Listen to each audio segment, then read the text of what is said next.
today we're doing jury selection. Yeah. What's an ideal juror for you? So I think in this particular case, you definitely want grandparents, right? Because grandparents love their grandchildren. We're going to bring out a board here, so in case you want to write some of the things that you look for in an ideal. This is high tech. Ideal juror. Well, believe it or not, I prefer it this way. I came up in the world where there weren't PowerPoints. We used to just stand in front of the jury and have a conversation. I think we want grandparents, guys, because grandparents have sympathy for their grandchildren. And in this particular case, we know that the grandparents are sticking by this young man. Clearly. Clearly. So we want that.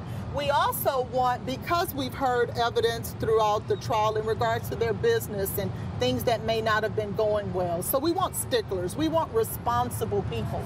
Because if you're not responsible in business, then, and you see that potentially that they were not responsible and could cause problems with money, then maybe there's this person out there that they owe money to. They're not going to understand or have as much empathy for individuals who don't handle their business or pay taxes, and I'm not saying they didn't, I'm just saying those type of things. So we want a responsible person, I think, on this jury. And then also we want someone who is not high tech.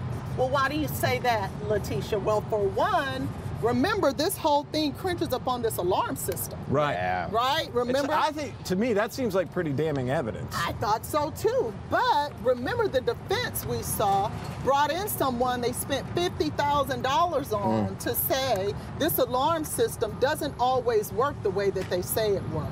And that potentially— Did that wash? Does that wash? Apparently it did. Yeah, Think about it, Joel. I guess it did. 8-4 to not guilty last time. So apparently it's washing. So you want someone who really doesn't understand that and will listen to the defense expert and say, okay, I can buy into it because I don't know any better. Yeah. And on that note, the state has argued that the alarm system was on, so it must have meant someone within the house is the one who committed this crime. And the defense has been saying, well, this stuff is tricky. Yeah. It's not foolproof. And they said something about the garage door alarm is what the defense was saying, that HPD didn't look into that part. They didn't look at that garage alarm for this whole thing. So that high tech is interesting that you put that on there. But how are you getting over the entire hurdle of no forced entry? I mean, that's a big hill to climb.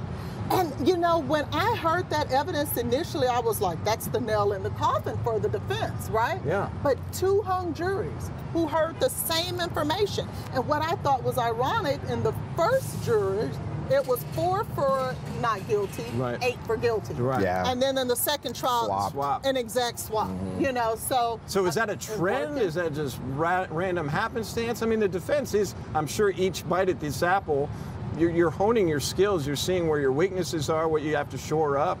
Both sides should be doing that. Yeah. Both sides should be doing that, but apparently it worked better for the defense the second time. So it's going to be interesting to see if they're able to get 12 people to a unanimous decision. I know it's